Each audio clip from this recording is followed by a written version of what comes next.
from West Virginia, Mr. Moore. Without objection, so ordered. I now recognize myself for an opening statement.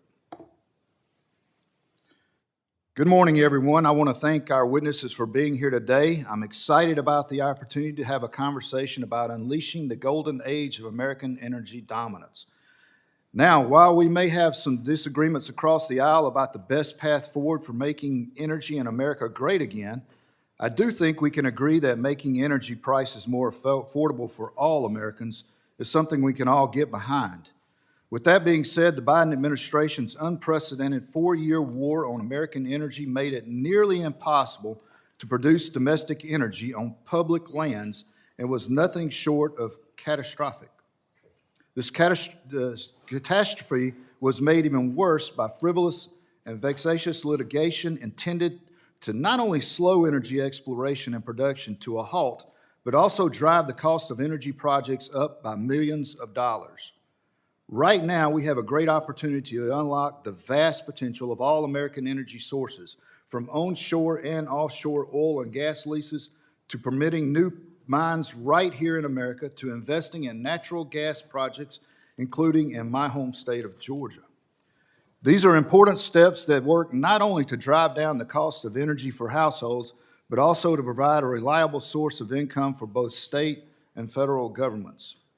For example, the projected cost of energy consumption in Georgia per capita in 2025 is $1,614. By enacting policies that produce more energy here in the United States, energy prices will begin to go down. According to some estimates, households in Georgia could save $484 per year with a 10% decline in energy cost. With a 50% price decline in energy cost, that number goes up to $2,420 per household. Now, these are real numbers in the pockets of Georgia citizens, and these numbers are achievable. Another interesting example, Georgians will spend $17.8 billion in total energy consumption this year. Enacting more proactive domestic energy policies would drive down the cost of energy for families at home in Georgia, cutting costs by as much as $8.9 billion. Now, if we look at both onshore and offshore lease sales and the impact of these leases on the federal revenue, the numbers are incredible. For example, a scenario in which we lease just 2 times the number of baseline sales, which is not much, that increases the receipts of the federal government by $44 billion. Now, as we continue to expand the number of those onshore and offshore leases, that number could go up as much as $271 billion. Again, this is a very achievable scenario. Increasing revenue to the federal government isn't limited to the production of oil and gas. Minerals play a critical role here as well. Georgia's natural resources include dozens of industrial mines, each of which have thousands of uses.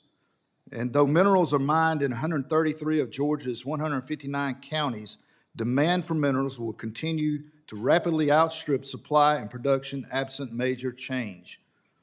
This is fueled by regular market growth as well as investments in new technologies and data centers. With the amount of state and federal land available throughout the United States, including in my home state of Georgia, we have a great opportunity to invest in sustainable, environmentally friendly mining practices here at home in a way that will also fortify our federal estate.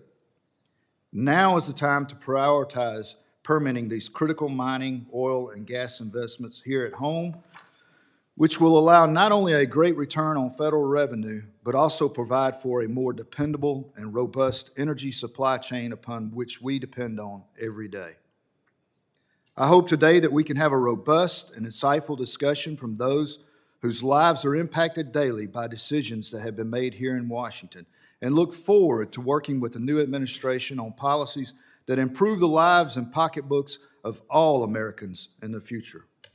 With that, I yield to the ranking member for her opening statement. Thank you, Mr. Chair, and thank you to all our witnesses for being here today. Today's hearing on so-called energy dominance presents us with a clear choice. We double down on fossil fuels that pollute our communities and drive up costs for working Americans, or invest in a clean energy future that creates jobs, strengthens national security, and lowers household energy bills. For decades, the fossil fuel industry has devastated frontline communities, leaving them with exorbitant health costs and environmental cleanup bills. Pollution disproportionately harms low-income and minority communities, leading to higher rates of asthma, cancer, and other life-threatening illnesses. And as a pulmonary critical care physician who's taken care of these folks, I can attest that this is not made-up fantasy. This is real and experienced every day across this country. In Louisiana's Cancer Alley, a predominantly Black community, cancer risks are nearly 50 times the national average due to the concentration of oil refineries and chemical plants.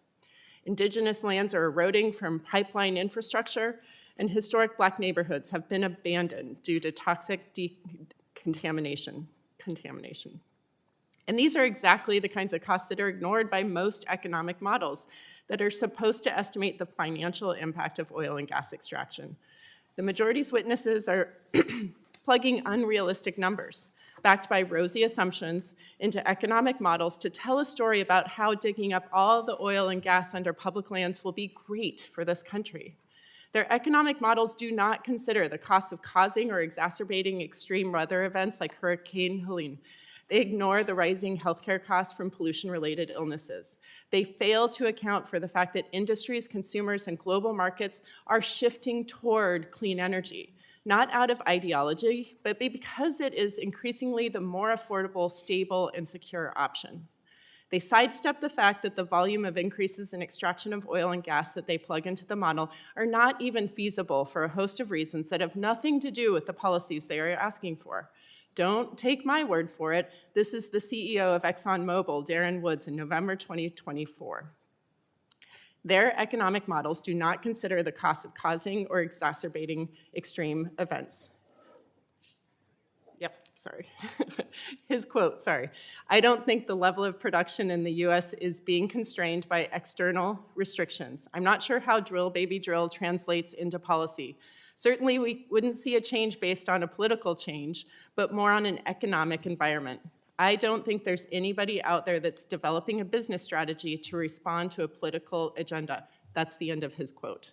Why the emphasis on these models? Ahead of a massive reconciliation bill, this subcommittee is trying to inflate the economic impact of unrestrained drilling on our most cherished lands. They want the Congressional Budget Office, who estimates how much our legislation will cost, to think their estimates are real.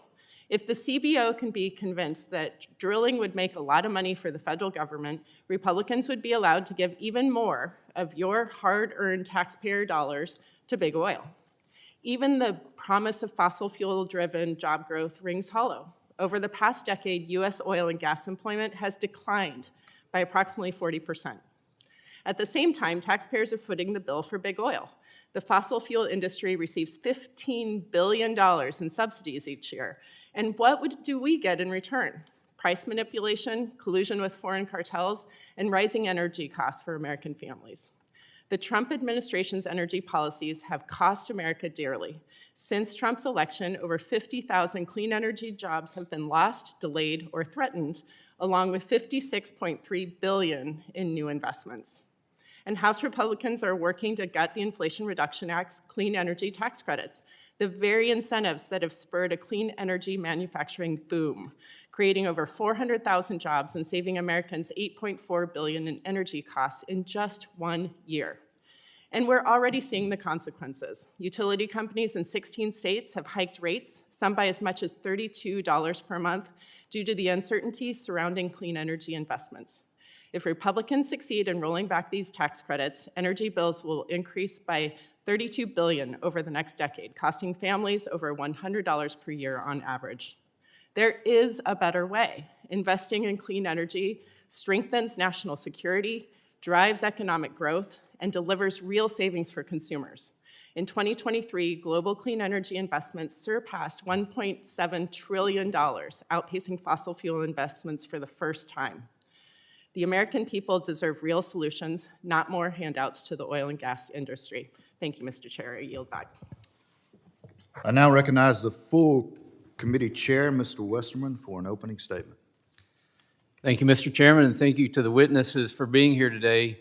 the importance of our natural resources and the role they play in America's energy supply is no surprise to my colleagues here who are in this room, and I would say to really anybody that's in this room. And we all know that the demand for power is only growing. We're seeing 5-year growth load projections increasing by a staggering 550% since 2022. And I think if you looked at this data objectively, you could see that we're facing an energy crisis if we don't do something different from what we've been doing. We need an all-hands-on approach to producing as much new energy as we can.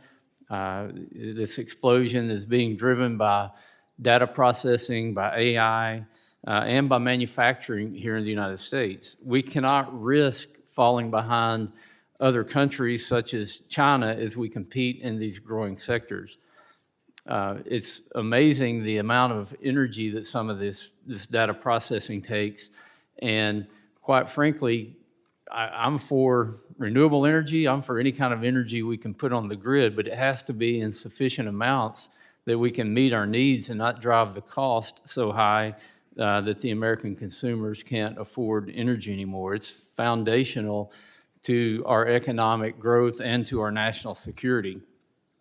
We do have a solution, and part of that solution is the fact that we have abundant natural resources here that we can use to grow the energy sector. And the benefits of releasing American energy exploration and production definitely extends to our economy. There are some current economic models that indicate that domestic energy production using emerging technologies and sound federal policy decisions could result in $25 trillion in U.S. GDP growth by 2050 and the annual creation of more than 5 million jobs. And I will remind everybody that since the 1960s, the federal revenue from coming from taxes is about 17.5% of the GDP. So if you see a $25 trillion increase in economic activity, that means there's going to be more money flowing into the federal government to help balance the budget. There's a debate. What's going to happen with prices as energy production increases? And it all comes back to that simple supply and demand curve. How much energy can we produce for the demand that's out there?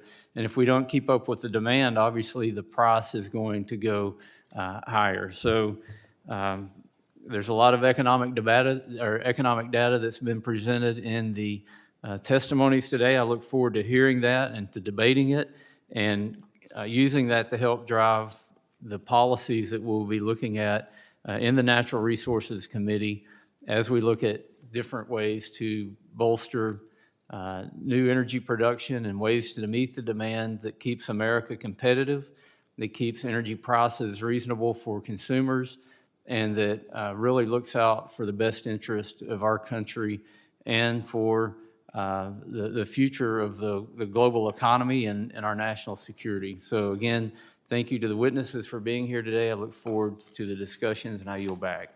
Thank you. I will now introduce our witnesses. We have Mr. Matthew Jensen, who is Director of Office for Fiscal and Regulatory Analysis, the American First Policy Institute in Washington, D.C. Mr. Glenn Sweetenham, Distinguished Fellow, Energy Policy Research Foundation in Washington, D.C. Ms. Megan Gibson, Senior Attorney, Southern Environmental Law Center here in Washington. Dr. Kevin Deunratna, Acting Director, Chief Statistician, and Senior Research Fellow with the Heritage Foundation here in Washington, D.C. Let me remind the witnesses that under committee rules, you must limit your oral statement to 5 minutes, but your entire statement will appear in the hearing record. To begin your testimony, please press the on button with the microphone. We use timing lights. When you begin, the light will turn green, and at the end of 5 minutes, it will turn red. And I will ask you to please complete your statement. The chair now recognizes Mr. Jensen for 5 minutes. Chairman Collins, Chairman Westerman, Ranking Member Dexter, members of the committee, thank you for inviting me. Let's begin today by confronting what's a hard economic reality of our current circumstances, which is that after 4 years of the prior administration's policies, many Americans are still finding that everything they buy is far too expensive. Yes, the 12-month core inflation rate fell below 3% in February 2025 data. And yes, core inflation reached the lowest level since May 2021. But the level of prices, not the rate of increase, is still more than 20% above where it was in January 2021 when President Biden took office. Affordability for the American public demands and is receiving serious attention from the second Trump administration and this 119th Congress. Where we can bring down the prices of energy and other essential inputs to daily life, those opportunities should be pursued with vigor. President Trump has targeted a major reduction in energy prices for consumers. And energy prices are baked into just about every good, product, and service that Americans consume. A reduction in energy prices would lead to strong downward pressures across all the prices in the economy. It takes energy to get seed into the ground, to get grains and machines to the factory, and to get your Cheerios to the grocery store. A study from Dr. Parna Mather indicates an indirect energy cost multiplier of nearly 2. So for every dollar of direct energy costs that families face, they bear another dollar in indirect costs. A BCG study puts that multiplier at 3. What does this all mean for the American family? Let's look at the numbers if energy prices come down by 10 or 50% compared to the baseline, starting with just the direct costs. In Arizona, reducing energy costs by 10% would mean statewide household savings of $1.7 billion. In Colorado, the number is 1.4, and in Oregon, it's 1. The average household would save $700 in Arizona, $720 in Colorado, and $650 in Oregon. That's every year. And what if we reduced energy costs by 50%? The average household would save $3,500 in Arizona, $3,600 in Arizona, $3,300 in Oregon. Indirect savings from energy price reductions could double to triple these estimates. Now let's turn to the fiscal effects of onshore and offshore oil and gas leasing. And here I rely on a modeling framework developed by Dr. James Brohl, an economist, energy expert, and author of the excellent book, Regulation and Economic Growth. It's been applied by my colleague, Dr. Weifeng Zhang, an economist with the Office for Fiscal and Regulatory Analysis. The model is freely available on GitHub. You can access it, you can interrogate it, you can use it for your own estimates. Starting from an appropriate baseline of the previous administration's activities, the model shows that increasing onshore leasing to the past decade high and offshore leasing to 3 sales per year could raise up to $58 billion over 10 years. A more aggressive reform to increase onshore leasing to 2 times the past decade high and offshore leasing to 10 sales per year could raise up to $173 billion over 10 years. And a realistic but more aggressive still reform to increase onshore leasing to 4 times the past decade high and offshore leasing to 20 sales per year could raise up to $350 billion over 10 years. Those are just the effects for the federal government and don't include the very significant benefits to state and local governments. These estimates are in line with CBO's estimating principles and don't rely on dynamic effects, although dynamic modeling would show likely more significant benefits. Additionally, the Trump administration has undertaken significant actions that should increase the value of federal leases, but are not fully captured in these modeling results. This could mean even greater benefits. Some of the administration's early actions relate to energy specifically, others are broader. But all should increase the value of onshore and offshore federal oil and gas leases, resulting bonus payments, and direct fiscal effects. Beyond writing key provisions into statute, Congress has an opportunity to lock in savings through proposals such as the REINS Act, which would provide congressional review of regulatory actions with significant negative effects, preventing future administrations from rolling back the fiscally positive actions of this one. The REINS Act could easily provide hundreds of billions to over $1 trillion of direct fiscal savings based on my estimates. The Foundation for Government Accountability found REINS could have saved taxpayers at least $844 billion if in place during the last administration. And as a final note, I encourage this committee to review mining and resource use regulations more broadly. The more critical a resource, for instance, potash for agriculture or rare earth minerals for electronics, the more important it is to identify regulatory and statutory barriers to domestic production, to eliminate those barriers through legislation. Thank you. I welcome your questions and discussion. Thank you. The chair now recognizes Mr. Sweetnam for 5 minutes. Thank you. Chairman Westerman, Chairman Collins, Ranking Member Dexter, and distinguished members of the committee. I'm honored to be able to participate in this hearing today. I have prepared some slides, and I'm hoping each of you have a copy in front of you. The U.S. oil and gas industry is the most dynamic, price-responsive, efficient, and technically capable in the world. Although this has been true for many decades, probably since the start of the oil industry, modern oil industry in the 18th century, the superiority was clearly demonstrated in the last 15 years. If you look at slide 2, you can show this. We show the level of oil production from the U.S. and from the rest of the world relative to its level in 2010. During this period, global oil production, including condensates and natural gas liquids, increased 13 million barrels a day. U.S. oil production increased as shown in blue. The rest of the world increases are shown in orange. We display the data this way so that it's very clear to see the U.S. contribution to the increase in world oil production, and the U.S. industry accounted for 90% of that 13 million barrels since 2010. Over this, we can also see that in 2020 and 2023, the rest of the world's oil production actually went negative relative to 2010. I'll return a little later to this issue of curtailing production. Slide 3 shows the story for natural gas, and it's basically the same. The U.S. accounted for just over 50% of the world's increase in natural gas productions from 2010 to 2023, and this meant an increase by 2023. America was producing a quarter of the world's natural gas. The U.S. industry is able to outperform the rest of the world for a variety of reasons, but an important aspect is the competitiveness. It is intense competition that forces U.S. companies to continually become more productive. Slide 4 shows this phenomenon of increased development and efficiency in the gas industry over the last 16 years. In 2008, U.S. gas producing was less than 60 billion cubic feet a day, and we had almost 1,600 rigs running. Since then, rig rates have continued to decline, and employment, as the ranking member mentioned, has declined, and yet U.S. gas production has increased from under 60 to almost 100 billion cubic feet a day, and we're running rigs at only 100 rigs per day and sustaining that growth in production. In order to estimate the benefits of increased oil and gas leasing in prospective federal lands, two of my colleagues at EPRINC, Max Pizer and Matthew Sawarski, undertook a comprehensive analysis of prospective federal lands in 4 regions. Slide 5 shows the results of that analysis in terms of incremental oil and gas production. The analysis is based on representative oil and gas projects in each of 4 regions: the OCS in the Gulf of America, the Naval Petroleum Reserve in Alaska, the Lower 48s, and Arctic National Wildlife Reserve.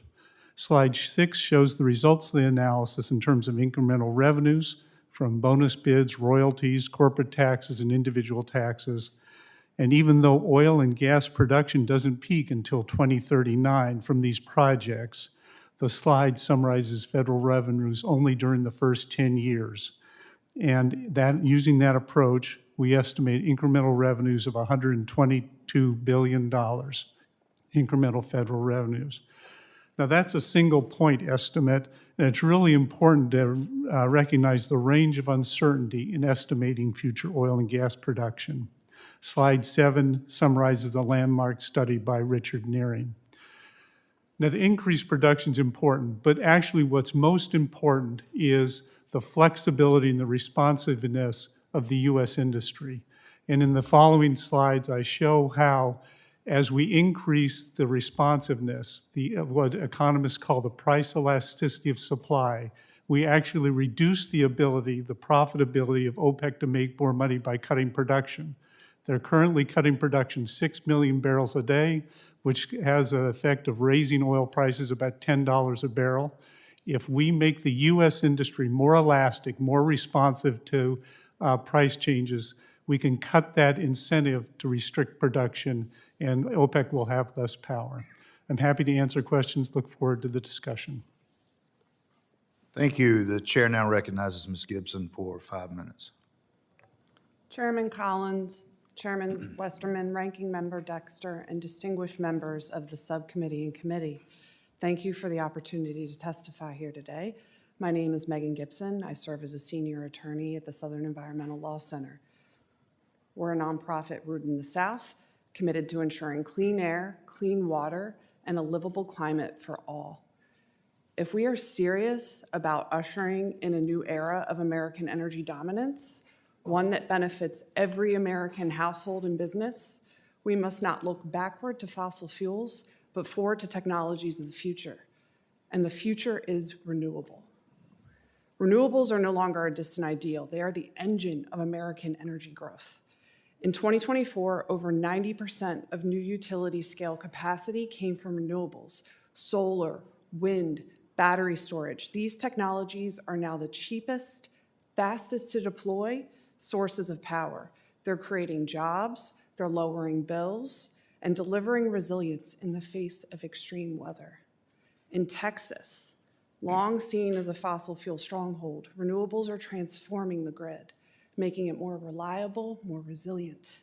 During last summer's record-breaking heat wave, solar and storage supplied over 25,000 megawatts in Texas, keeping the lights on for millions.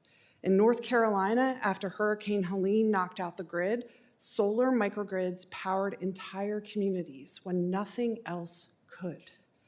These are not hypotheticals. These are real life-saving results right here, right now.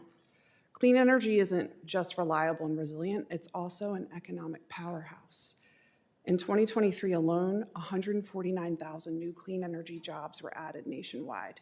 These are good-paying, accessible jobs. Most don't require a four-year degree, and they're lifting up communities across the country, especially in rural areas. In North Carolina, solar has increased property tax revenue without burdening local infrastructure. In Texas, renewables and storage are expected to deliver nearly $50 billion, that's with a B, $billion in lifetime payments to local governments and landowners. At the same time, fossil fuels are faltering under their own weight. Today, 99% of coal plants cost more to run than it would cost to build a new wind or solar facility nearby. In the Southeast, uneconomic coal generation alone costs customers $5.3 billion. And natural gas, at best, it's a gamble. Price spikes like those we saw in 2022 hit families and businesses hard. One utility in the Carolinas saw its fuel costs jump by nearly $1 billion, and those costs get passed on to people. True energy dominance is about reliability, affordability, and security for Americans, not what more fossil fuel reliance will bring us. Fuel price shocks, stranded assets, blackout risks. It's about modernizing the grid so clean power flows freely, efficiently across regions and within them. But right now, our outdated, fragmented transmission system is holding us back. We need to triple or quadruple our transmission capacity to meet rising demand, unlock clean energy's full potential. Fortunately, smart programs like the Department of Energy's SITAP program, an initiative that streamlines federal transmission permitting, could help us do just that. But we need more strong federal coordination, support, and the use of existing tools like the National Interest Electric Transmission Corridor designations, or full use of the Federal Energy Regulatory Commission's backstop siting authority to help get us there. Let me be clear, leading the world in energy isn't about drilling more wells or building more pipelines. It's about developing and owning the technologies that will define the 21st century. China is racing ahead in clean energy production. If we slow down now, we risk ceding American leadership in the very industries that will power the global economy. We are at a crossroads. We can cling to the fossil-fueled past and call it dominance, or we can invest in the clean, modern, resilient energy system our future demands. This is our moment to lead. Not more of the same, polluting uneconomic systems, but in wind, solar, batteries, high-voltage transmission lines that will serve as the backbone of a resilient, modern grid and American innovation. Let's build an America where no family is left in the dark during a storm, where no family has to live next to a facility that spews pollution or send their children to school where they go outside and struggle to breathe. Instead, let's continue to build an America where electricity is cheap, clean, homegrown, where we are not only energy independent, but clean energy dominant. Thank you. I look forward to your questions. Thank you. The chair now recognizes Dr. Dayaratna for 5 minutes. Chair Collins, Ranking Member Dexter, members of the subcommittee. Thank you for the opportunity to testify about energy policy. My name is Kevin Dayaratna. I'm the Acting Director, Chief Statistician, and the Senior Research Fellow at the Heritage Foundation's Center for Data Analysis. The views I express in this testimony are my own and should not be construed as representing any official position of the Heritage Foundation. Access to affordable and reliable energy is not just a convenience, it's the foundation of a thriving society. From brewing a morning cup of coffee, to powering life-saving hospital equipment, to conducting this very hearing, energy is woven into every aspect of modern life. And throughout history, every major leap in human progress, from the steam engine to the smartphone, has been powered by greater access to energy. At the Heritage Foundation, my colleagues and I have explored energy access in great detail. Our research has overwhelmingly shown that countries with high energy access consistently outperform others on virtually every metric of human well-being. Between 1900 and 2018, global energy consumption rose dramatically, and so did global life expectancy, which more than doubled from 32 years to over 72. At the same time, real per capita income rose by well over 500% both domestically and worldwide. In fact, no country achieves high income without also consuming large amounts of energy. It's a near universal pattern. More energy, more prosperity. And access to energy doesn't just improve economic output, it saves lives. Countries that consume more than 30,000 kilowatt hours per capita have lower child and maternal mortality and higher life expectancy. In contrast, countries such as Malawi or Sierra Leone, with severely limited energy access, face crushing public health challenges. Clean water, modern sanitation, and life-saving medical technologies, all powered by energy, have slashed mortality rates. Denying this access is not just a policy failure, it's a moral one as well. Energy-driven innovation has also transformed agriculture. For example, from 1961 to 2018, agricultural output has soared by over 70% both domestically and worldwide, as brilliantly designed machines took on much of the heavy labor. To put it succinctly, affordable, reliable energy is the engine of human progress.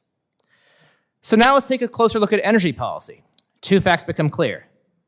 The first fact is that ill-conceived energy policy retards progress.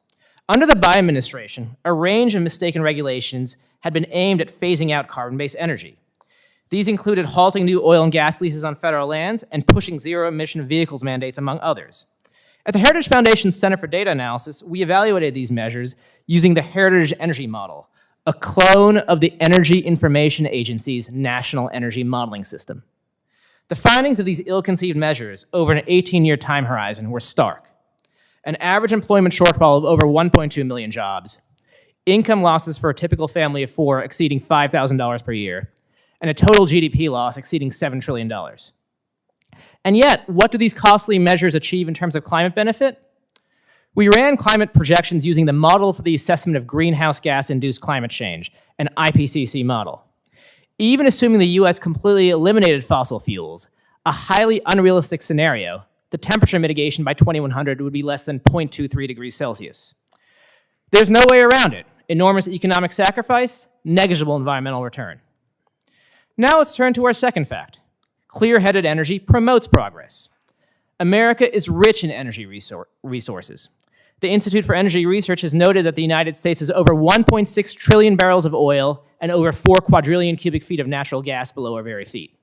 At current consumption rates, that's over 200 years of oil and 130 years of natural gas.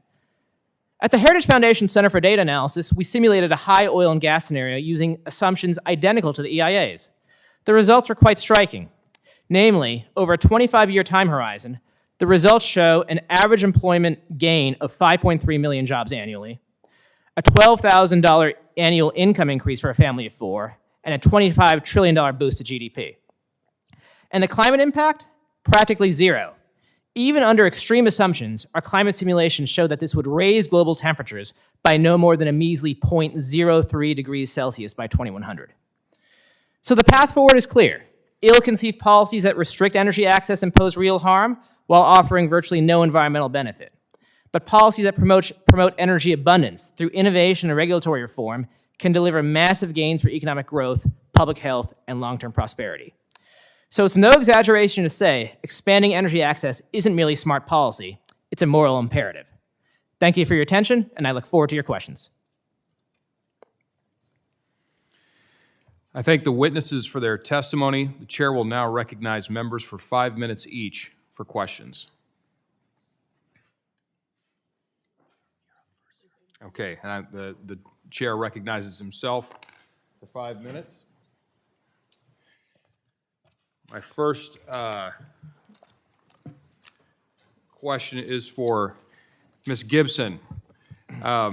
Ms. Gibson, our ranking member cited traditional energy subsidies of $15 billion annually. Given your expertise in alternative energy, how much in subsidies was provided under the Inflation Reduction Act? Thank you for your question. Thank you. Thank you, sir. Thank you for your question. I don't know the exact number offhand. Okay, well, let me see if I can help a little bit. According to the University of Pennsylvania Wharton School, the CBO dramatically underestimated the $391 billion in energy and climate provisions, and that the true estimate is actually $1 trillion over a 10-year period. The Cato Institute placed the number actually much higher, at between $2 trillion and $4.67 trillion, and that is over 100 times the cited subsidy that was mentioned in the opening remarks for an industry sector that makes up less than 10% of domestic energy production. The truth is that the subsidy that appears to be required for so-called renewable energy to be competitive as an economic energy source only masks the true cost of that energy and dramatically increases the debt our nation passes on to the next generation. My next question is for Mr. Sweetnam. Your analysis makes a critical point about energy transitions. They take time, and they tend to be additive, not subtractive. That aligns with what Alaskans know, my home state. Wind and solar can complement but not replace baseload power in a state with 30 below zero winters and thousands of miles between grid connections. So let me ask you, given what we've seen with recent grid instability and surging demand, how dangerous is it economically and strategically to overestimate the speed of the renewable transition, particularly when it leads to sidelining proven resources like Alaskan oil and gas? Thank you for the question. It is true that the grid has become less reliable as we increase our dependence on renewable energy. It also makes the energy more expensive, and we see that all around the world. Because the wind and solar are weather dependent, they're intermittent. And so they can produce when the sun's shining and the wind's blowing. But there are periods, and sometimes they're long periods, when the wind is not blowing. And of course, every night you have to worry about not having solar, but even cloudy days, you don't have the peak capacity. So what happens is that if you want the grid to be reliable, you have to have dispatchable capacity equal to your peak load. And so that means that you need to have gas or coal or nuclear, something that you can turn on and off. It's not weather dependent. And when you have to have that capacity, but then you bring in the renewables and you run the renewables, the load factor, the capacity factor of those other facilities goes down. And that's what makes the electricity more expensive. And we've seen it all around the world, in the US and Europe, state by state, in Asia where I'm working. You can see as you increase the renewables, the price to the customer goes up. And that's because you have to have two energy systems. And that's just more expensive. The issue of so I'll leave it there. Thank you. We've noticed, follow-up question, we've noticed in Alaska, in areas where there are microgrids deployed, the attempt to utilize renewable energy sources as an adjunct to traditional diesel fuel generation has led to actual increases in the consumption of diesel fuel. Can you comment on perhaps why that may be the case? No, I think I'd have to know the specifics. You're saying increases, what if they're replacing? I don't think that should cause an increase, so Well, I'm sorry, what I we've- need to know the specifics. Yeah, and here. I'll provide you with some additional specifics. So, Thank you. yeah, so what we've observed is that, that in order to continue to restart that diesel generation capacity, it actually increases the amount of diesel consumption because of the intermittent nature of the so-called renewable sources of energy. Yes. You've raised a very important point, which is that because the renewable sources like wind and solar are direct current, they have to go through an inverter to create the alternating current that our electric grids run on. And they don't have the physical inertia associated with the rotating machinery, the generators. And in fact, they follow the generators. And what happens is if there is a reduction in renewable energy, you can have a shortage and then a trip off and a blackout. In Australia in 2016, they had a black start problem where they didn't have enough rotating machinery. So the inertia associated with the rotating machinery is very important to the stability of the grid. Thank you for clarifying that.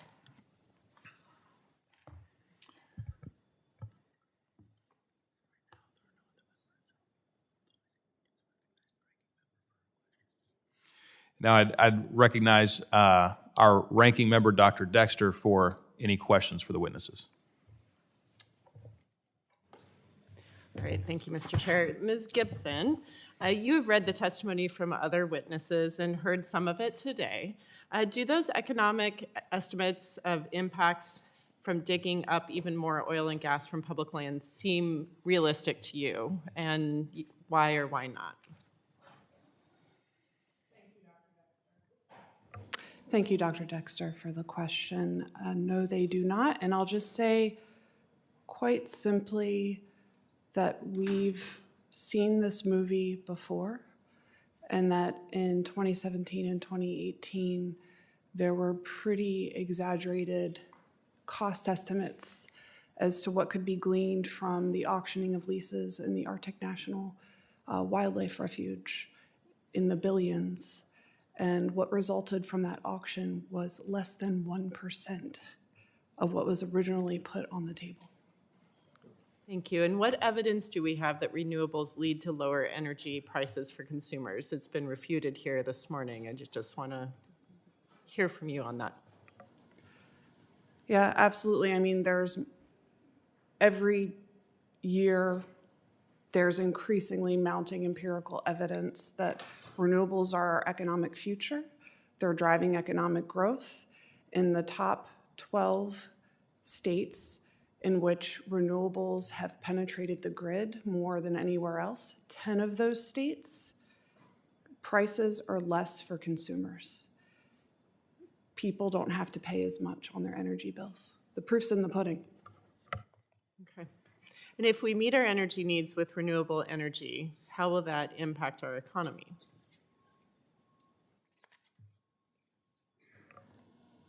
Overall, positively.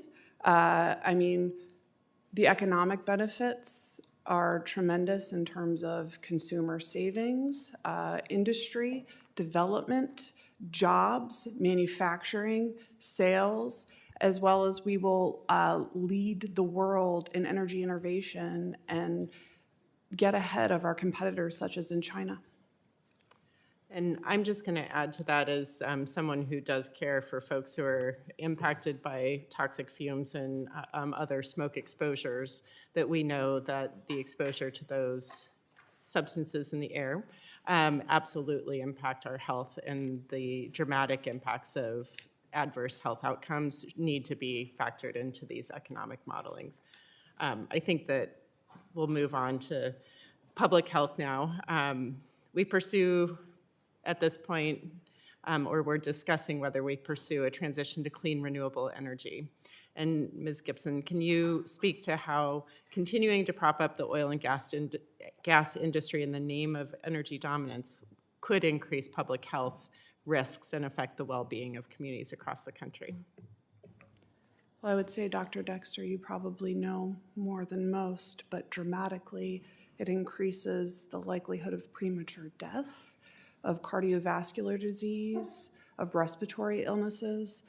And I would invite anybody, including esteemed members of this committee, to come take a trip of Cameron Parish, Louisiana, and talk to the multi-generational fishermen that live there, who we represent, whose families have been impacted by the LNG facilities that they're building on top of their communities, and the impacts it has had on their family, the very real health impacts that it's had on these people's families and lives. I also want to ask whether you believe that NEPA is the barrier to expanding clean energy infrastructure and development. No, NEPA is not the barrier. NEPA is not a permitting statute. I know it's often the scapegoat in a lot of conversations with NEPA. In fact, if used correctly, can increase efficiency of the build-out of infrastructure. Excellent, thank you. And in our last few minutes, Ms. Gibson, can you please briefly describe the work the Southern Environmental Law Center does on the ground for communities impacted by natural disasters? Yeah, absolutely. I would say that the most recent example that comes to mind, unfortunately, is what happened in Western North Carolina when we were hit by Hurricane Helene. Our organization worked directly with communities on the ground. Solar, I should add, was absolutely integral to supporting those communities and providing power when gas and fossil went offline after the hurricane hit. And our own staff members are members of these communities that lived through this horrible, horrific, extreme weather event. And right now there's fires burning in North Carolina, South Carolina, New Jersey, and we're of course seeing an increased rise of weather events across the country, and we need to address these issues and we need to address them now. Great, thank you, Mr. Chair. I yield back. Thank you. The chair now recognizes the committee chairman, Mr. Westerman, for 5 minutes. Thank you, Mr. Chairman, and again, thank you to the witnesses for your testimony. Ms. Gibson, do you support nuclear power? And does your organization support building more nuclear power? We believe in safe, reliable energy. Does that include nuclear power? With increased research and more efficiency, there's a possibility in the future. So right now, but it doesn't include nuclear power. Mr. Sweetnam, I believe the data shows that oil, gas, and coal produce 84% of the energy in the United States right now. And without getting into a lot of detail, we know that solar panels take up 4,000 to 10,000 acres of land per gigawatt, whereas you build a nuclear power plant, it's much, much less land than that, and the energy density on oil and gas and coal is much greater. But do you see any foreseeable way in even the next 100 years to not have any fossil fuel component to our energy supply? Well, you'd have to have dispatchable power if you want to have an electrical grid. And so relying solely on interruptible power, you would need to have some way to store the electricity. And so batteries are efficient and economic for storing about 4 hours of electricity, but when you get into long-term storage and seasonal storage, it's very uneconomic. So to me, it's possible to have a completely renewable system, but it's only been done in areas that are very small and very specific. You really need to have the dispatchable energy or very large electricity storage, which is difficult. Which would more than likely include nuclear power and advancing more hydraulic Yes. So the nuclear power, hydroelectricity. Excuse me. And as we look at oil and gas production, we saw a kind of a peak in conventional oil production in the 70s, and then fracking came along and we saw an uptick again. I believe it was this week I saw an article in the the Wall Street Journal that suggested the Permian may be peaking on oil production using fracking, but we also know there's a new technology out there called CO2, enhanced oil recovery. And I believe some of the projections show we could get another 10% of the oil out of conventional wells and fracked wells using CO2. Can you comment on how important new technologies, and Mr. Jensen, you may want to comment on this too, are to being able to get more energy production and what our focus should be on these new technologies? Yeah, the new technology is extremely important, and you're absolutely right that we were concerned that the U.S. was running out of oil and gas. And now, as a result of the fracking technology, we are the largest oil and gas producers in the world. In addition to the new technology allowing more recovery of resources, it also expands the competitiveness of the industry. In the 1980s, with a higher computing capacity, as computers became stronger, small companies with just 2 or 3 people could compete against the majors who up till then were the only ones who could do the seismic processing that was required. So the new technology not only allows you to recover more resource, but it also makes the industry more competitive. Mr. Jensen? I'd add to that, as we expand the production and we expand leasing, it'll give new opportunities to develop new technologies. And so through a combination of executive orders that are limiting the barriers to energy production and then legislation that might expand production farther, these things will work synergistically and with new technology, and they'll all work together to increase energy output more rapidly. So we hear the argument that oil is a global commodity. If we produce more, it could drive the prices down, maybe get to a point where we couldn't afford to invest in producing more oil. But oil is easily traded across the globe. But can you explain how gas is different from that? How there's such a huge demand for gas, but the transportation restrictions on gas are really hindering our ability to produce and sell more gas? Yes, so the gas is, transportation is a much larger component of the cost of distributing gas than of oil. So you're absolutely right. Oil is very much an international commodity because the transportation cost relative to the value of the commodity is so low. Natural gas, it's different. Natural gas may sell for $2 or $3 an MCF, but you need to spend an additional $5 to refrigerate it, ship it across an ocean, and then regasify it. So that's why the international gas market is growing more slowly. But it is continuing to grow, and we do fully expect that gas trade will continue to expand, especially in countries who need more electricity, need more dispatchable power, want the clean energy of natural gas, and so they'll be using more and more natural gas. This is especially true in Asia. And we have over 4 quadrillion cubic feet of natural gas, which is pretty mind-boggling. Yield back. The chair now recognizes Mr. Hernandez for 5 minutes. Thank you, Mr. Chairman, Ranking Member. So I understand the fossil fuel industry is one of the major drivers behind the climate crisis, and that climate change in turn is intensifying natural disasters by increasing the frequency and the severity of extreme weather events. Ms. Gibson, can you speak to the role that renewables can play in bolstering community energy resilience and supporting critical local infrastructure after such disasters? Absolutely. Renewables are more resilient, more reliable than fossils. During Winter Storm Uri and Winter Storm Elliott especially, wind produced 4 times the amount of energy than was originally anticipated, and meanwhile, fossils were completely offline, and they were providing much-needed power to people in desperate times. And, I come from Puerto Rico, and we have some of the highest electricity rates in the country, partly because we rely on imported fossil fuels for energy. How could expanding renewable energy in disaster-prone areas reduce dependence on fragile fuel supply chains that can be disrupted by storms, wildfires, or other disasters? It would increase reliability, resilience, and quite frankly, safety and security of the communities and people.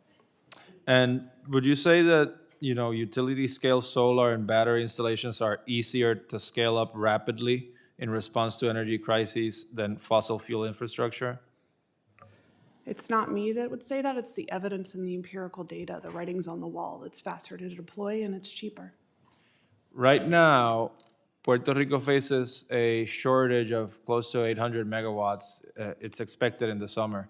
And, I'll be very transparent. I'll take whatever I can find in terms of energy sources to prevent power outages in the summer.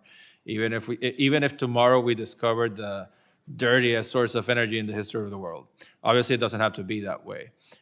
If we had to find a temporary solution to that generation problem, could renewables be an alternative, given the ease of scaling them up quickly? Absolutely. Could you provide maybe more concrete examples as to how you could address a 700, 800 megawatt shortage using renewables in a very short time frame? Well, Representative, I'm not an engineer, but I'm sure that there are people smarter than me that could provide that answer to you. But I will say that, again, it's faster and cheaper, period. That's what the evidence shows. Okay. Mr. Sweetnam, I think you were nodding in disagreement. I would love to hear your opinion.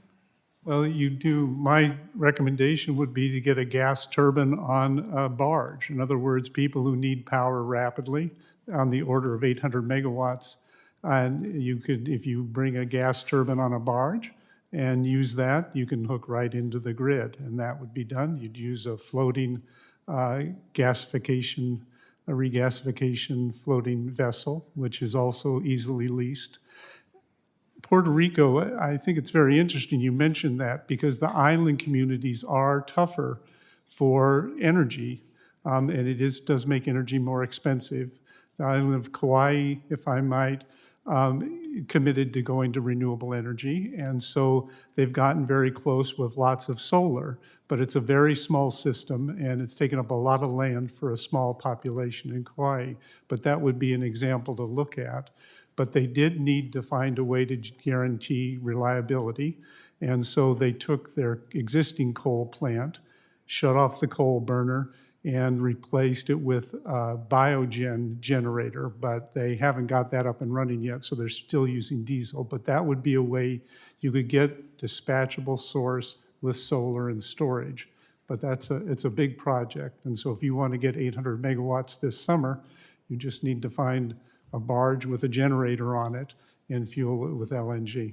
No, and I appreciate that. That is very helpful. That is something that we have heard and that I believe the administration is considering. And like I said, I'm more interested in solving the problem right now than necessarily in the issue of energy. Now, I have heard that the supply chains for natural gas turbines are also very backed up, and it may take years to get the necessary equipment. Do you have something to say about these challenges? It is true that there's a backlog for new turbines for a permanent installation, and a lot of those are being purchased for artificial intelligence funding, but there are companies that rent them. So if you need 800 megawatts this summer, that's what you're not going to be purchasing a permanent installation for that. Right. I appreciate your responses, and thank you both. I yield back. The chair now recognizes Mr. Stauber for 5 minutes. Thank you very much, and I want to thank to our witnesses for being here. I'm going to change gears just a little bit. Here in the United States, we responsibly and ethically produce our abundant energy and natural resources better than anywhere else in the world. And when we do, we're able to bolster our economy, create good-paying union jobs, and raise much-needed revenue for the federal, state, county, and local governments. We have a decision before us today. We can either develop our own energy and minerals resources here, enjoying all of the economic benefits that come with it, or rely on foreign adversarial nations like China or Russia. I'm glad that under the Trump administration and congressional Republicans, it's clear which path we'll take over the next 4 years. While this morning's hearing has focused primarily on economic impact of developing Americans' abundant energy resources, I want to focus on the incredible prospect we have to develop our nation's critical and other non-fuel minerals, including the tremendous mineral wealth we have in the Duluth complex and elsewhere across northern Minnesota. According to the U.S. Geological Survey's latest data published earlier this year, the development, processing, refining, and recycling of non-fuel minerals in the United States contributes nearly $29 billion to our nation's GDP annually. That's even while this nation is stuck currently with the Biden-era policies that have locked up a vast majority of our nation's critical minerals, like those in the Duluth complex in northeastern Minnesota. It's policies like the Biden administration's mining ban in the Superior National Forest in northern Minnesota, which locked up over 225,000 acres from responsible mineral development. And as my colleagues all know well by now, this jeopardized development of the Duluth complex, where there are trillions and trillions of dollars of mineral wealth.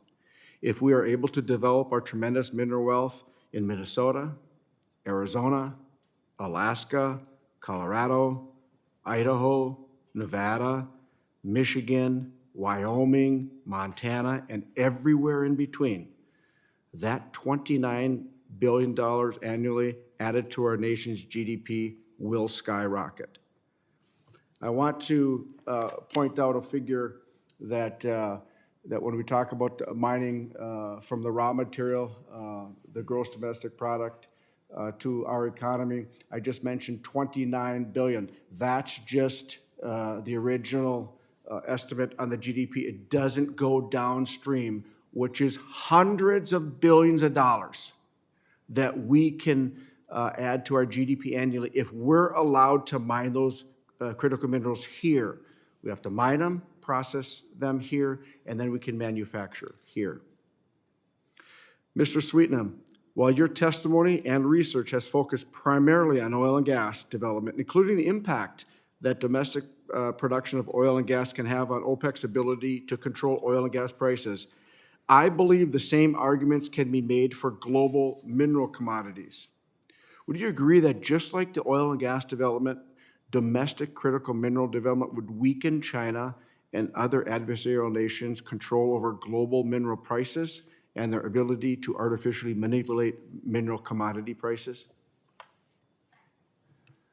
So the concentration of these strategic minerals, especially those needed for wind turbines and solar panels and batteries, China dominates not only the extraction and processing, but also the refining of those materials to an extraordinary degree. So where OPEC Plus has a market share of about 35%, for many of these minerals, China has a market share of 80%. And they've been happy or willing to use that dominance when they want to put economic leverage on other countries. So I absolutely agree that the concentration of those minerals and processing in China is a security risk, and it would be helpful to address it with U.S. production. I really appreciate, with my 20 seconds left, I really appreciate that comment. We can mine here, we can process here, we can manufacture. We do it better, in my opinion, better than anybody else in the world. And when we know better, we should do better. We cannot allow adversarial nations to control our destiny. As the Undersecretary of Defense and Undersecretary of Defense said when I asked, what would it be like if China stopped selling us our critical minerals? And it'd be devastating and dangerous. Department of Defense and Energy Undersecretary said that to me. It would be devastating and dangerous. When we know better, we do better. We do it better here in the United States of America than anywhere in the country. I yield back. Chair now recognizes myself for 5 minutes for questioning. Ms. Sweetnam, I just want to pick up right where Mr. Stauber left off.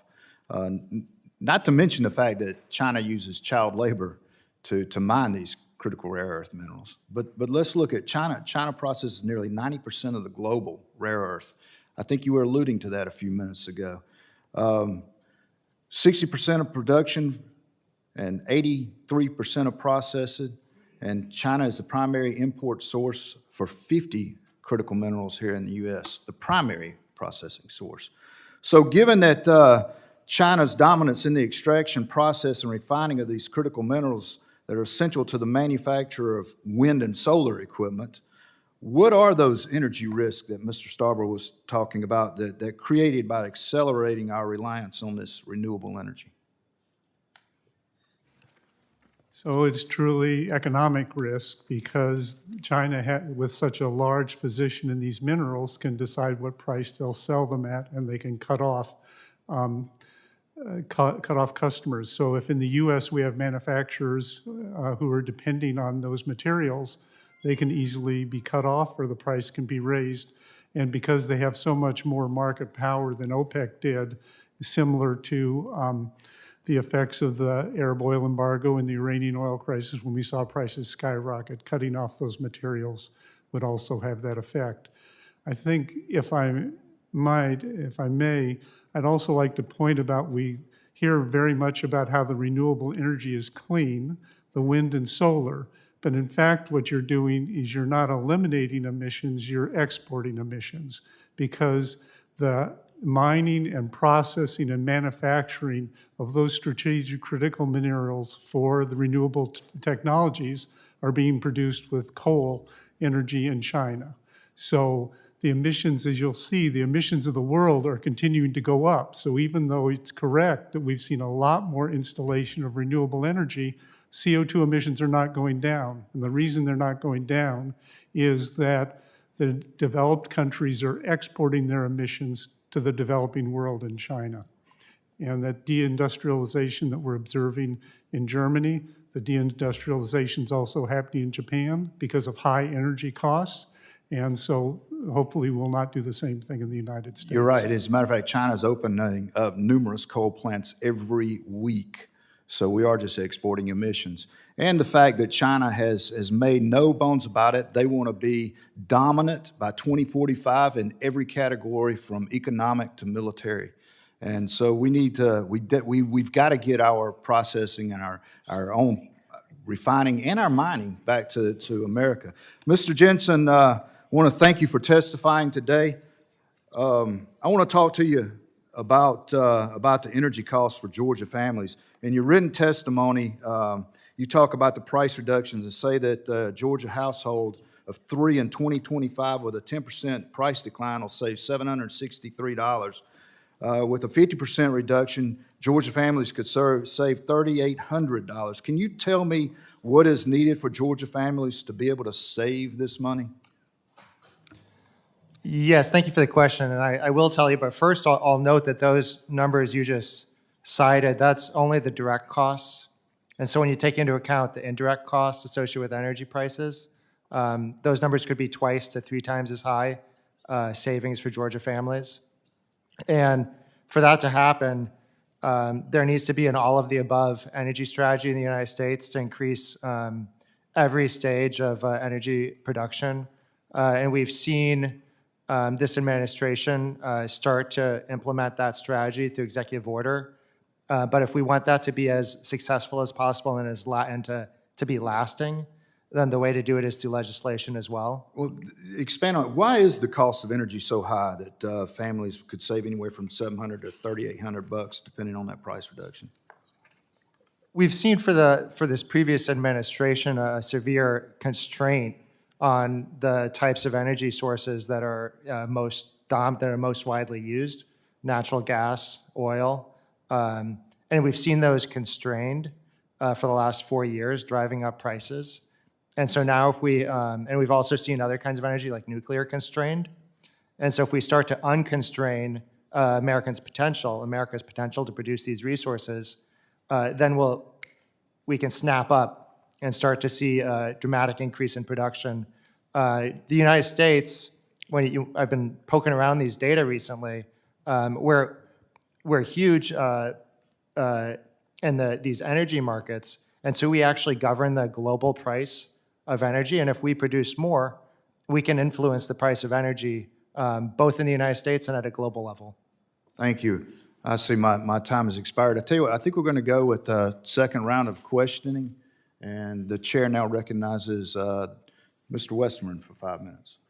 Thank you, Mr. Chairman. Again, thank you to the witnesses. Mr. Dayaratna, can you explain how the Congressional Budget Office scores energy projects and how you would do that differently? Thank you for the question, Congressman. My understanding is that the Congressional Budget Office will take legislation that is given to them and score it in a static manner. What I would recommend doing is incorporating a dynamic macroeconomic feedback, incorporating the larger manifestations of the increased supply of the various sources of energy that are being altered by the proposed policy. Thank you. And so I want to switch gears a little bit and talk about the importance of permitting reform to be able to not only produce energy, but also to do mining. I know a couple of these gentlemen to my right have vast mining deposits in their states, and America is blessed with a lot of minerals and elements, except we don't get them out of the ground. And if you look at the report from USGS on critical minerals, we're 100% dependent on imports on a lot of these minerals and elements, even though we have them right here in the U.S. And recently I've had companies come to me and say they've got deposits of like graphite, which we're 100% dependent on graphite. If you look at who's the dominant world supplier of graphite, it's China. So why wouldn't we develop our graphite? And the feedback is because there's a concern that China will dump graphite on the global market, drive down the price, and make it uneconomical to have a project here in the U.S. So if we could get past all the hurdles to permitting on some of these mines, then you got the economic problems of dumping by foreign countries. And these are things that are not only critical to our national security, but also critical to energy, because when you're talking about energy anymore, and especially electric energy, you're talking about mining and minerals and elements. So, Mr. Jensen, I'll start with you. Can you comment on the importance for permitting reform, for developing more mining materials, and how to combat dumping by our adversaries to keep production out of the United States? It's a combination here where if you combine the tariff approach that this administration is taking for national security reasons, and you combine that with permitting reform to speed up the permitting, with smart deregulation to make it so that there are not too many barriers to getting these things out of the ground, then it'll solve that issue, where it will at once allow for us to increase the domestic production here, and at the same time, it'll put up barriers for our trading partners who have their own barriers against us, and it can create this reciprocity in the way that we treat our trading partners. And so I think the key here is to combine the strategies where you have tariffs and you have deregulation and you have permitting reform, and you put the three together, and then we can see this all of these resources that are on the ground here start to be dug up and produced and refined and then used in the markets. And Mr. Sweetnam, could you elaborate on that as well, and maybe talk about, the tariffs are a way to incentivize more production here, but it's still going to take time to get these mines up and permitted up and operating. I know Mr. Whitman, who's on this committee, has a bill called the Secure Act that would create a national repository for critical minerals and elements that could maybe help in that area in the interim while we get the mining up. And also, can you comment on how important that is to the overall energy picture? So the permitting's extremely important for the mining and also for the gas industry. So with the mining, the permitting's very important, and I agree with what Mr. Jensen just said about the importance of permitting on mines. even when you do get the permitting, it's my understanding that you're still talking about 10 to 15 years to open new mines. So doing something in the interim, perhaps a strategic reserve, is a very sensible thing to do with respect to those strategic minerals. With the other area where permitting is very important is in natural gas transportation. And we've seen in the past where the inability to permit pipelines has situations where we have enormous reserves of natural gas in the Marcellus in Pennsylvania, and yet in Massachusetts, they're still importing LNG at a much higher cost simply because we can't get permits to build pipelines from Pennsylvania to Massachusetts. So I think the permitting reform's extremely important, and also with the increased electricity generation, increasing electricity load associated with artificial intelligence, data centers, and electric vehicles. On all of those, you're going to want to be able to have the permitting reform that allows natural gas to get to where those generators are, in addition to the renewable transmission lines. Thank you. I know talking about CO2 enhanced oil recovery earlier, some of the stuff I've been reading and getting information on said we could use all of the CO2 produced in the United States in recovery, which would be sequestering the CO2, but you obviously can't do that without an elaborate pipeline network, which Yes. You've got to have permitting to be able to do Yes, that. and in fact, the CO2 molecule is much larger, so the pipelines need to be even larger. The CO2 technology is not new. They've been doing it in the industry for decades. And so you just have to have the right reservoir to be able to enhance the oil recovery with CO2. Right now, we use naturally produced CO2 from the ground, but if you capture the CO2 from an industrial plant or a generator, then you can use that to enhance the oil recovery. They're doing that in Abu Dhabi right now, and we're actually doing that also in Texas. Thank you. I went way over time, Mr. Chairman. That's all right, you're the chairman. The chair now recognizes Mr. Begich for 5 minutes. Thank you, Mr. Chairman. My first question here is to Dr. Daya Ratna. You did a fantastic job providing some high-quality information. I know that some of the conversation that we've had so far this morning has focused on health outcomes, and health outcomes are important. Public health is important. If we're polluting the environment, we need to understand that. What is fascinating about the data that you provided is global per capita energy consumption and its relationship to 4 key health metrics. One of those metrics being the number of doctors per 1,000 people, another being life expectancy in years, another child mortality rate, and another maternal mortality deaths per 100,000 live births. What we see in your data very clearly is an extraordinarily strong relationship between energy production and positive health outcomes. And we hear from folks on the other side of this issue often that producing energy creates negative health outcomes, but the hard data says the exact opposite.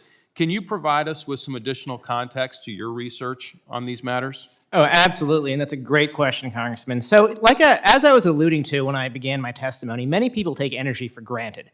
Like when you flip on a light switch or turn on your car, many people don't understand the beauty that goes on behind the scenes. This is exactly the case in terms of healthcare. For example, energy is needed to enable doctors to do their jobs, to train doctors. So this is why you see more doctors in areas that consume more energy.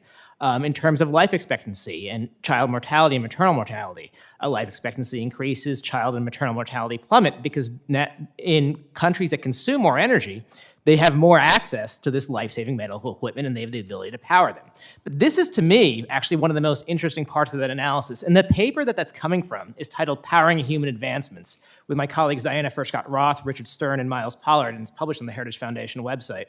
If you look at deaths due to dirty air and deaths due to dirty water, they plummet in countries that consume more energy by over 90% compared to the less developed counterparts on the other side of the world.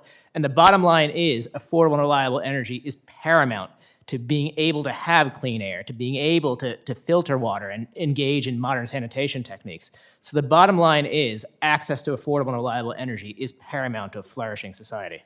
Thank you for that additional context. I couldn't agree more. You know, we have a moral imperative in this Congress to ensure that we have inexpensive, abundant, reliable energy, no matter where that source is coming from, because the data, the hard data shows that that is what is in the best interest of the public health.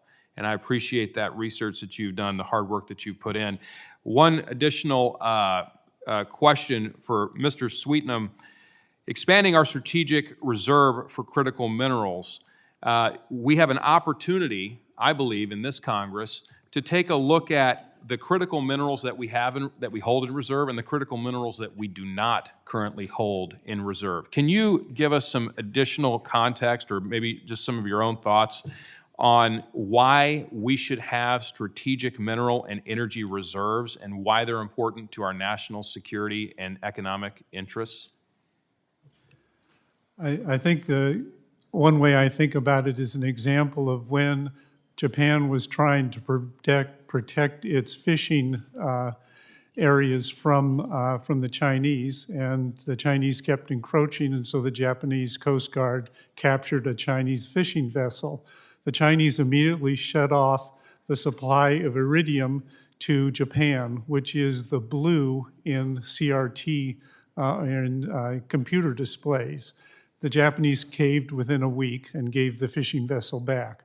So that ability to have so much control over critical materials and ability to cut them off, I think provides an economic risk to us that we don't want to live with. Thank you for that insight. You know, Alaska has nearly every critical mineral on the critical minerals list. As our chairman mentioned earlier, it does no good if they stay in the ground. We've got to get them out of the ground. We've got to mine those resources, process those resources, and then ensure that we have the requisite storage of those resources in strategic reserves in the event that they become necessary for economic or national security purposes. And with that, I yield back.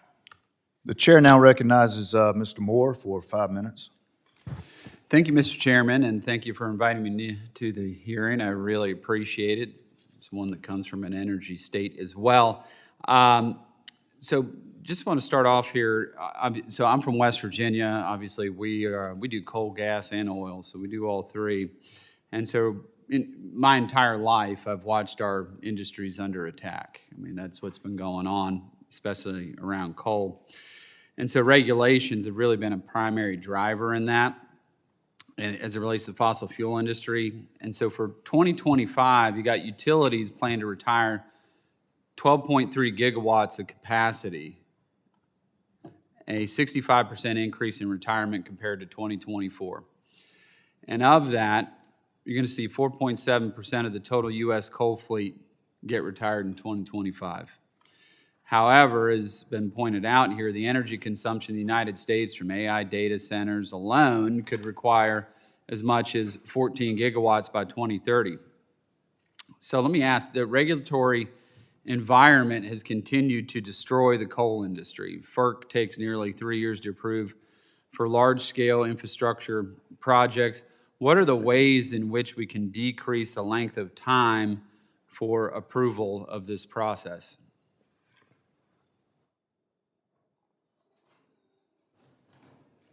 Anybody? I can take that one, Yeah, Representative. I would say that we have little to no issues in permitting with interstate gas infrastructure. The Federal Energy Regulatory Commission approves 99 close to almost 100% of the projects that's before it. And these are large, complex projects, and they complete an environmental impact statement for the larger ones, as well as their jurisdictional authority over LNG facilities. Those 99% of those get approved as well, and they sail their way through permitting. If we want targeted, smart permitting reform, we need to be thinking about interstate transmission lines. We need to be thinking about renewables. Do you know how long it took to build the Mountain Valley Pipeline, Ms. Gibson? Do you have any idea? I know that the Mountain Valley Pipeline likely never should have been built. Representative? Yeah, it took 14 years. 14 years to build it. In a country where we built like the Empire State Building in 1 year and 45 days, it's a real tragedy what's happening in this country. And, you know, just out of curiosity here, Mr. Sweetnam, this is your, just out of curiosity, I see, you know, maybe you're just focused on oil and gas, but I don't see coal mentioned in this at all. Why is that? So I think the issue at the Energy Policy Research Foundation, we are focusing on oil and gas permitting, and I thought that was the primary focus of this. Yeah, no, that makes sense. Okay. Well, in any event, yeah, I just don't understand. I mean, and we've faced it. We have like 1,000 years of gas in West Virginia, and we can't build a pipeline in less than 14 years to get it out. And I'm just curious, since you are focused on that, maybe you could touch on that a little bit. No, I think absolutely the permitting of pipelines is, it does take way too long. I don't agree that they get permitted in a timely manner. And we also saw the pausing of the LNG export facilities in the Biden administration, which was of great concern to potential importers in Asia of U.S. natural gas. But specifically with respect to pipelines, the inability to permit the interstate pipelines, the example of getting Marcellus gas up to the northeast, would greatly lower energy prices for consumers. All right, thank you. I yield back. Thank you, Mr. Chairman. Thank you. The chair now recognizes Mr. Stauber for 5 minutes. Thank you very much, Mr. Chair. Before I begin my second round of questioning, I would like to ask unanimous consent to enter into the record from the USGS the Figure 1, the role of non-fuel minerals commodities in the U.S. economy, estimated values of 2024. And it's this page in the book, Mr. Chair. With that being said, Mr. Jensen, you had talked about, you mentioned Mr. that. Stauber, without objection, so ordered. Sorry about that, a little slow. Mr. Jensen, you mentioned the all of the above energy strategy. I couldn't agree with you more. And then the best will rise to the top, right? So wind and solar may work in different parts of our nation, but don't force northern Minnesota, who's going through a snowstorm right now, to depend on energy that's not reliable, that's intermittent, not affordable. So I love your comments about all of the above, and I would add the best will rise to the top. Mr. Sweetnam, you had mentioned that about the critical minerals and the Chinese dominance. In the Congo, there's 15 of the 19 industrial mines are owned by the Communist country of China. And even the Biden administration agreed with this statement. 33% of the cobalt that comes into the United States is mined by child slave labor out of those mines. So with that being said, I wanted to, you had mentioned there's people are okay driving their EV vehicles or their green technology, as long as it doesn't come from our country. I had heard a term last week called, we're exporting our environmental guilt. We're exporting our environmental guilt. We're okay saying we've got, everything's green, we want green technology, et cetera. Yet we turn a blind eye when the Biden administration agrees with a memorandum of understanding to bring the cobalt here. Ms. Gibson, you cannot agree with that. Can you? Of course, I condemn child labor. We condemn Thank you. child labor. I'm a mother myself. I agree with you. And Ms. Gibson, in northern Minnesota, we've been mining for 145 years. The cleanest water comes right from the ground in the heart of mining country. Would you rather the Minnesota miners, under the best environmental standards, the best labor standards in the world, mine that cobalt so we can use in our country, rather than getting it from communist country of China using those poor labor conditions? Yes or no? Again, of course. Thank you. We condemn Ms. Gibson, child do you know how, labor. Ms. Gibson, do you know how long on average it takes to open up a mine from exploring to mineral extraction? Do you know the average time it takes to open up a United States mine? I'll give you a hint. It's not 30. and it's more than 28. Can you imagine that? The only country that takes longer is Zambia.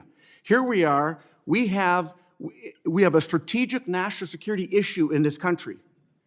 And we talk about permitting. Let's get it done for all industries, as Mr. Jensen said. When we do that, we can hold the security of this country in the palm of our own hands. The only state that has more mineral wealth than Minnesota is Alaska. And the Biden administration put more sanctions on that state of Alaska than they did Iran. Unbelievable. So we have an opportunity, not only this committee, but the Natural Resources Committee, to extract the minerals here under our labor status. We are blessed with the abundance of these natural resources. Let's do it right, and let's lead the world. I'll be damned if I'll let China control the destiny of this country. When we know better, we do better. Mr. Sweet, let me give you the example of China and the Japan example. Can you imagine that? Can you imagine that? We are at the crisis point in our nation as far as strategic national security, not only on energy, but critical minerals. We must secure our nation's strategic national security by mining them here, using the American labor, American technology, it's American communities, for American economy. This is the fight of the 21st century, in my opinion. Energy and critical mineral dominance. And there's not a country that's set up for in the world but the United States. I yield back. The chair now recognizes the ranking member Dexter for 5 minutes. Thank you so much, Mr. Chair. And I very much appreciate the passion of this argument and the discussion we're having here today. I also want to just make it very clear that Ms. Gibson is here for a certain testimony, certainly not to condone any of the things that was just brought up by my colleague. I also want to just mention that despite the ongoing improvements in safety for miners and other occupations that, and despite Minnesota's high-quality protections, the Iron Range mining in Minnesota has 3 times the rates of mesothelioma than is expected. And as a lung doctor, I've taken care of patients with mesothelioma from time of service, from mining. Certainly black lung and silicosis are things that we see. These are the costs of doing mineral mining, in addition to the asthma, fires, and smoke exposure that we put people through with our refineries, with our oil production. We do not take into account the human impacts of these challenges. And so I just want to make it also clear, there were some questions about subsidies, and the International Monetary Fund estimates there's approximately $754 billion in indirect subsidies in the US every year for oil and gas production. And the IRA, I'm just going to ask you, Ms. Gibson, did the Inflation Reduction Act provide subsidies indefinitely for renewable energy? No, Dr. Dexter. Thank you. I would agree with that. I think we certainly have subsidized oil and gas production. In fact, we have abandoned mines and different infrastructure across this country. And a stranded asset is an investment that loses value or becomes unusable before the end of its expected useful life. And in the energy context, that could mean we build a new methane gas plant and finance it over 40 years, but we can't use it after 10 years because it's cheaper to use renewable energy. And that is the trajectory that we are seeing as we continue to improve the technology for renewables. Maybe we require it to be shut down to deal with a climate emergency. These are costs that I believe are not being taken into account in these amazing numbers that we are being convinced of today. I wanted to ask Mr. Dayaratna, sorry if I did not say your name correctly, does the model that you reference in your testimony account for the economic risks of stranded fossil fuel assets as the world continues to pursue decarbonization efforts? I'm sorry, the question was about the risks of stranded fossil fuel assets? Just the economic risk. If we are building these methane plants or CO2 capture plants, and then we strand them. As we know, this is happening across the country. There's stranded infrastructure that then has to be cleaned up by the government because the industry is not doing that. Is that something that has happened in the past? The Energy Information Agency's National Energy Modeling System, I believe that they do not incorporate for that. But at the same time, I think what you're getting, okay, well, anyway, go ahead. No, please. No, I was just going to comment on broader questions regarding the public health questions that I think you might be getting at, that I think you suggest are not incorporated in the analysis, which I'm happy to address. So let's talk about the stranded infrastructure. As we are building, we're talking about taking diesel turbines off the coast of Puerto Rico and other things that have to be created because there's a shortage, correct? So if we create infrastructure and it is abandoned, is that cost accounted for? Because we have a history of doing that throughout this country. There's stranded oil wells across this country, correct? So between the business as usual case and the high oil and gas case in the simulations that I had discussed, as well as the carbon reduction simulations, those variables were all considered equal between the cases. So I think it's like comparing apples and oranges to ask a question like that, to be honest. So you don't think it's relevant that we subsidize When the you are development computing of the this deltas, infrastructure? Excuse me? When we are subsidizing the development, and with infrastructure, there's tax deductions, we are certainly Oh, I see subsidizing- your question. My personal opinion is that there shouldn't be subsidies, period, whatsoever in the marketplace, if that's what you're asking. I appreciate that perspective, and with that, I'm over time, so I yield back. Thank you. The chair now recognizes himself for 5 minutes. Mr. Sweetnam and Mr. Jensen, I just want to make a comment on both of you when you're talking about speeding up permits. And one of the reasons I came to Congress is the fact that you have got excess litigation going on out there that is actually harming and making permitting extremely long. And until we get control of these nuclear verdicts, these environmentalists that are out there that have no skin in the game, that are just suing to sue to hold up projects, until we get them, make them accountable and make them pay for that, then you're going to see continued permits to drag on and on for years. We need tort reform in this country. We need it on a federal level to make these people accountable. And as a matter of fact, you know, if they want to go somewhere to have their trade, go to China. That'd be a good place for them to start, because we are the cleanest right here in the United States of America. With that, I want to go with climate change a little bit. Ms. Gibson, you mentioned moving away from conventional forms of energy in order to curb climate change. Can you cite the actual impact on global temperature as a result of moving toward an American energy portfolio heavily, and if not exclusively, then dependent on renewables, you know, as you were talking about in your testimony? Well, I'll just respond to some things that Dr. Diaranta said. Well, I would appreciate it if earlier. you would answer my question. I've got a number of questions, but can you cite the actual impact on global temperature as a result of moving toward your renewables? Well, I'd say even the number that was given by the doctor earlier, even with very generous assumptions for the fossil fuel industry, is bad news all around and doesn't take into account our collective responsibility. But can you cite the actual impact of moving towards your renewable? That's what I'm asking. I'm not asking for you to respond to anything that Dr. Diaranta said. It's just a simple question that you have in your testimony. You said Of increased, You said it was going to change. I'm just asking you how much. What's the actual impact on the global temperatures? the actual impact on global temperatures, Yeah, I what's it think, gonna I do? think it's very well established at this point that increased harmful weather events that will impact not only our energy infrastructure, All right. but our It was communities. it was a number question, but that's okay. Dr. Diaranta, as we just heard, some claim that increasing drilling here in the States is going to exacerbate climate change. That's essentially what Ms. Gibson in her testimony was talking about. Does your modeling at Heritage offer any estimates of this? And what policies seeking to reduce carbon. What about the policies that are seeking to reduce the carbon emissions? And you got any response to the no response? Yes, sir.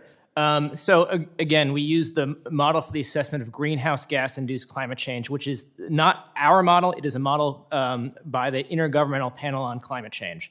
And taking into account the increased emissions from the high oil and gas case, which again, they are not our assumptions. These are the Energy Information Agency's assumptions about a high oil and gas scenario.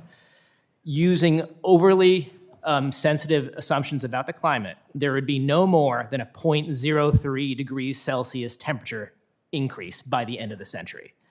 Now, if you go in the other direction, which I think was the second part of your question, about reducing emissions through carbon-based regulation, if the United States were to completely abate fossil fuels starting today, there would be less than 0.23 degrees Celsius temperature mitigation by the end of the century, again, assuming an overly sensitive climate. You could play with our model online. It's the Heritage Foundation Climate Calculator, where you have all these assumptions and you could play with them. And these are considered the most extreme assumptions about the climate.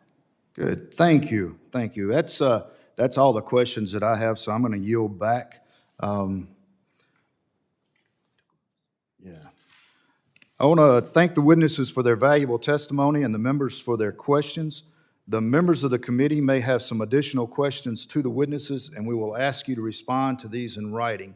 Under Committee Rule 3, members of the committee must submit questions to the subcommittee clerk by 5 p.m. on Monday, April the 7th. The hearing record will be held open for 10 business days for these responses. If there is no further business, Actually, Mr. Chair, I wanted to ask for some records to be submitted into the, So I'd just like to introduce for the record a paper that, thank you, Mr. Chair, paper that estimates the value of stranded assets in oil and gas infrastructure in the U.S. under a scenario in which climate change mitigation limits warming to 0.2 degrees Celsius by 2100. Or 2 degrees Celsius, not the change. Sorry, this estimate puts the value at around 300 billion, and we have two other documents I'd like to submit for the record. So thank you, Mr. Chair. without objection, so ordered. So if there's no further business, without objection, the subcommittee stands adjourned. Good meeting you.